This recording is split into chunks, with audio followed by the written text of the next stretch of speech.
Hi, everyone. My name is Solome Tibabu, your host for Going Digital Behavioral Health Tech Summit, and I am so pleased to have Dr. Tom Insel, the co-founder of Mindstrong and Nest Health, and formerly of Verily, and prior to that, director of the National Institute of Mental Health. Thanks so much for joining us today, Dr. Insel. Could you please tell our audience just a little bit about your remarkable background and your involvement with mental health innovation? Oh, thanks, Salome. Hey, it's great to be part of this. It's a really interesting meeting you put together, and I'm just delighted to be able to contribute a little bit. Yeah, my background is all nonlinear. I trained as a psychiatrist. I wasn't very good at that, so I became a neuroscientist and spent most of my career as a basic scientist, working at the bench, trying to understand the molecular basis of social behaviors and looking at how the brain does things like attachment and what happens when the female gives birth. How does the brain change? All that interesting stuff. In 2002, I switched careers again, moved to the National Institute of Mental Health as director. That was what I thought was going to be like a 3-year gig. It turned into a 13-year gig. Gave me a lot of experience with how science gets funded, how science gets done. I learned a lot about training. I learned a lot about the world of really academic studies and academic research. It was an amazing moment because it was a time when neuroscience and genetics were really undergoing a revolution, and the opportunity to bring that to diagnostics and therapeutics was super exciting. But I have to say, as the years went on, I began to think more and more about how a lot of our public health measures, morbidity and mortality, weren't getting any better. We had great research, beautiful science, covers of Nature and Science and all these great journals, and yet suicide was continuing to climb. We were seeing more and more people with serious mental illness having worse and worse outcomes. And I began to ask, how does any of that change? It's not going to be just through more papers. We're going to need better products, better care. And about that time, I got an offer to leave the government and join Alphabet. Before it was called Alphabet, it was Google. I went to work at Verily, which is the life sciences company that's spun out from Google X, and led the mental health team there. I spent about 1.5 years there, then started Mindstrong with Paul Dagum and Rick Klausner, which was really focused on digital phenotyping. About 1 year ago, was asked to join the governor's efforts to transform mental health in California. So I took a leave of absence, and then rather than coming back to Mindstrong in the last couple of months, I decided to launch yet a new company called Nest Health, where Nest stands for Network to Engage, Support, and Thrive. Interesting. As I said, nonlinear. Yeah, wow, what a journey. So tell us, what is Nest Health? Yeah, so Nest is this very different and I hope disruptive approach to mental health care. It's consumer focused, so it's being built for consumers in a way that gives them something that I hope people will find really engaging and supportive. The concept is to scale peer support, but beyond peer support, to provide people with a whole range of stepped care where they have access to information, to groups, they have access to one-on-one therapy, which is a kind of single session model. We sometimes call it consultation. It's not therapy in the ongoing sense. But the whole concept here is to empower people to find solutions and not only to get help, but to give help. So it's creating community. And a huge piece of what Nest Health is trying to do is to give people membership. So we don't call them users, we call them members, and the members have an accountability partner. So they're both accountable to and someone's accountable for them. As part of this process. Spend a lot of time defining personal goals, like OKRs that are personal. And in many ways, we're sort of guess it's fair to say, modeled this on Peloton, which I think is also a very successful community with great coaching, great engagement, great opportunity for metrics and success or progress along specific goals. Except there, it's in the fitness category. We're really doing the same thing for mental health. Mhm. Yeah, that really offers a totally refreshing look at how you could engage in behavioral health care. And I guess, yeah, to that extent, what do you think has been the missing ingredients to engagement in mental health care? Well, it's the right question, right? I mean, if you think about the numbers we have, almost everything we look at in mental health care has to do with those people who are in treatment. You know, is it effective? Mhm. How long do they stay? The reality is that 50% of the population that should be receiving treatment will never go for it. And if you ask most people, they'll say, oh, it's because of stigma or it's because of access. Mhm. There's, there's an element of that, but probably more important are issues that have to do with how people can get access to care and also how they feel about getting care. So when you're depressed, you're hopeless. When you're anxious, you're avoidant. If you're psychotic, you may be denying that you even have an illness. So it's a bunch of problems that preclude their own solution, right? They actually keep people from getting the care. And that's important because care is pretty effective when you get it in the right dose. Mhm. I would argue, though, much more important than access is quality. And I think the biggest barrier for engagement in mental health care, and we don't talk about this nearly enough, is the lack of quality in the way that care is delivered. It's a lack of quality that would be absolutely unacceptable in any other part of medicine.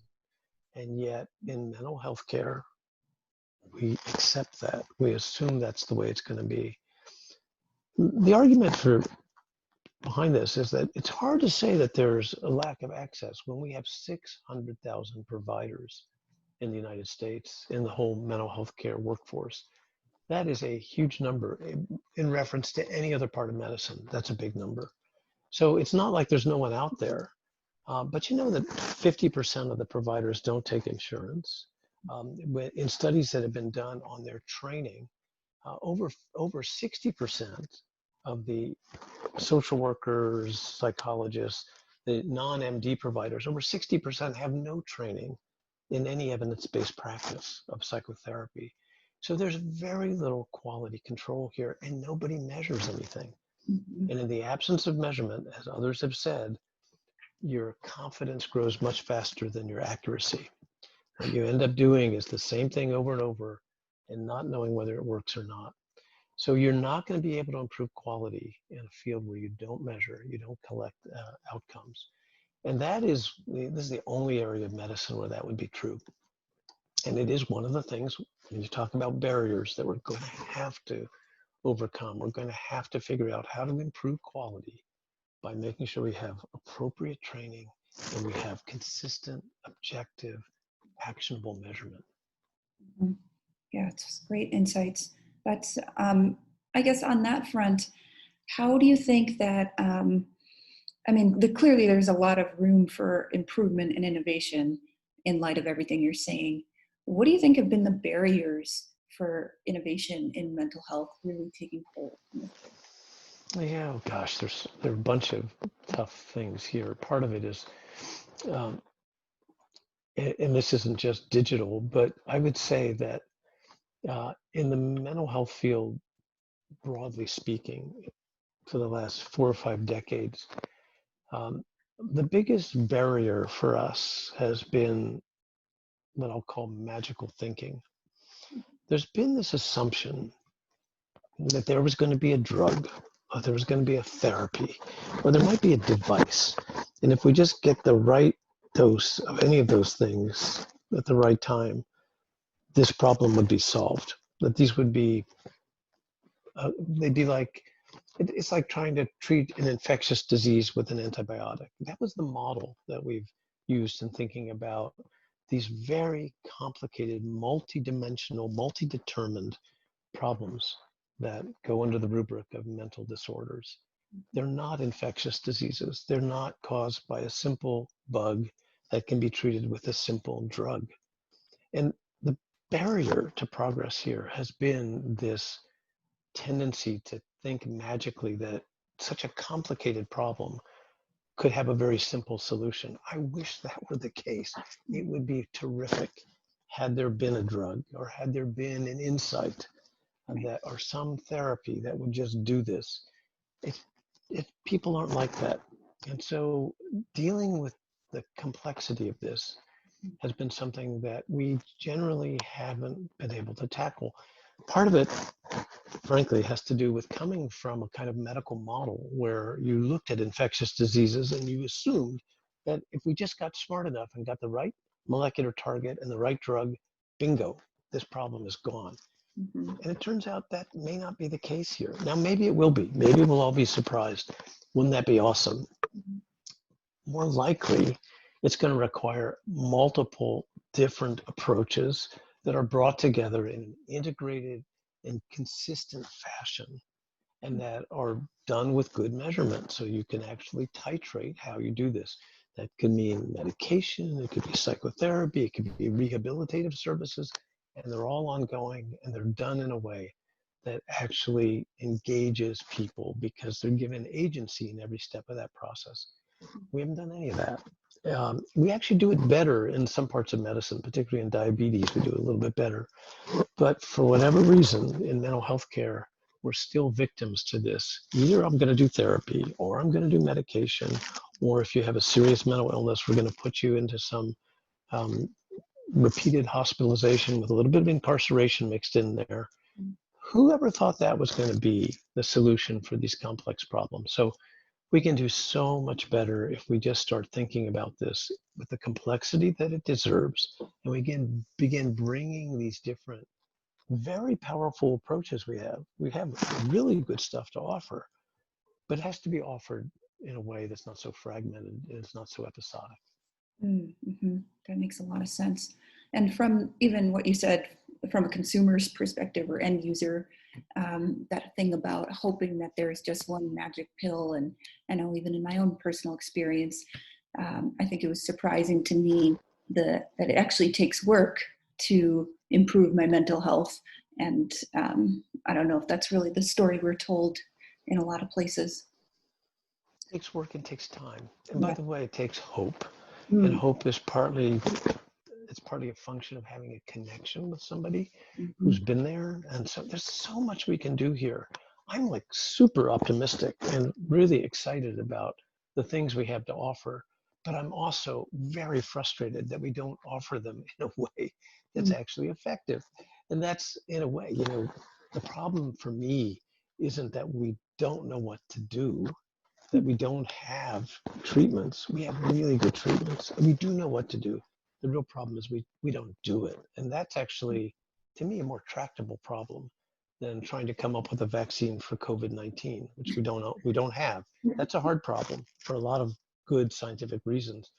But treating depression, helping someone with an anxiety disorder, giving a person with schizophrenia an opportunity to finish school, we know how to do all that stuff. We just aren't doing it. And that's what's unforgivable, but that is fixable. Yes.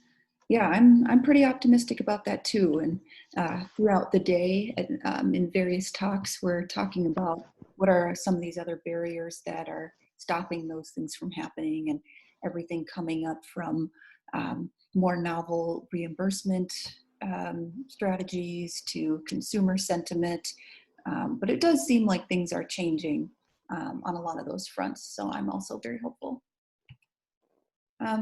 So I have to ask, coming from large institutions, government, larger companies to now early stage startups, have you been surprised by anything in entering startup land?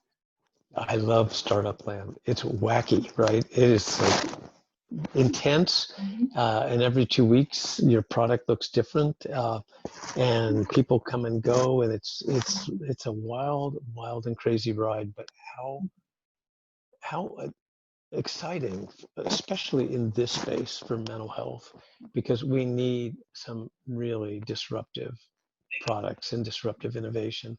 Now, I don't think we've gotten it yet. I think we're still in what I call chapter one of this very powerful way in which technology and data science can really begin to change how we deliver mental health care, both on the diagnostic side, on the therapeutic side.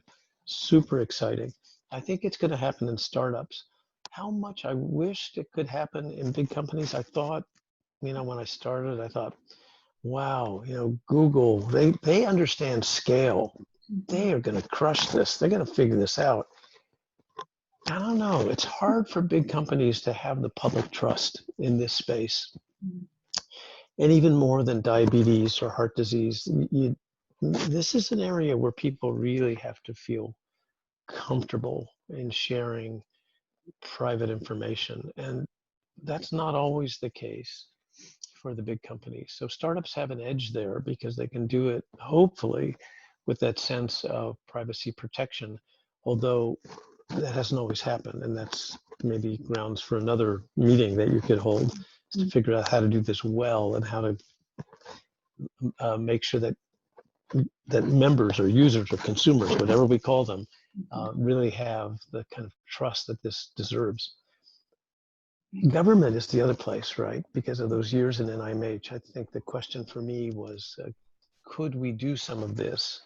It's really hard to build products in the government. We just, you don't have the engineering, you don't have the design. I didn't even know what UX and UI were when I was at NIMH. We never talked about that kind of stuff. Our MO was to give academics $250,000 R01 grants. That's kind of the core of what an NIH institute does. $250,000 doesn't take you very far if you're trying to develop a product that's going to be used by 10 million people. It's just way under scale. You really have to be able to invest many, many millions of dollars, as any venture fund will tell you, to be able to build a product that's going to be engaging and that's going to actually have an impact in that public health sense of having an impact. So I think it is something that startups are probably most likely to undertake, and a few of them will succeed at. And it's going to be really interesting because by 2030, I think we're going to have a very different mental health care system. And that's largely going to be because of companies that either have just been born or haven't been born yet, but will be able to build the tools and build the products and build the kinds of platforms that we haven't had here before. Yes, right, absolutely. That's great advice too, because I know there's a lot of startups in the audience who are interested in partnering with NIMH and so on and so forth, but setting some expectations is super helpful. So my next question is, I agree with all of those things. 2030, things will look very different, hopefully for the better. But do you have any thoughts on consumer sentiment around stigma? Do you feel like things are changing, not changing? I'm so glad you asked. I don't like the word stigma. It gets used a lot in this area, and it feels to me like a victim word. I think we should call this out for what it is. It's a kind of discrimination, right? The fact that people who have a mental disorder are 10 times more likely to be incarcerated than to be in healthcare. That's not stigma. That's like a civil rights, social justice problem. And it's outrageous. It's simply outrageous that we have allowed that to happen. We've taken about a century of progress, which was moving mental health care from prisons and putting it into the healthcare system. And in the last 50 years, we've moved it back. So we're like doing the 19th century gig here of taking people who have really bad illnesses that need really intensive care and throwing them in jail. And then because they're in jail, they lose their disability and they come out, they don't have any kind of insurance, public insurance, Medicaid. So they're back on the street, they're homeless. And within a few weeks or months, they're back in jail again. So a continuing problem that we have got to be able to get our hands around. So I think thinking of it as stigma is probably understating the severity of it. And what I would really push for is that what we need is a whole social justice movement here, like a civil rights movement, to be able to correct what is so outrageously unfair for people who, as Abraham Lincoln said about mental illness, that it's a misfortune, not a fault. So for those who have this misfortune, for them to be mistreated in the way they have been is something we shouldn't abide. And we need to, I think, start a whole movement around trying to reverse that. Mm-hmm. Wow, that's great. Yeah, I think that's on a lot of people's minds right now too. So, well, I mean, I only wish I had a couple more hours, Dr. Insel. This was fabulous. We are out of time, but I'm so thrilled you could be with us. And so thanks so much. Looking forward to everyone else sticking around for the rest of the show. Thanks a lot. Thanks for having me. Great to talk to you. Take care. You too. Bye. Bye.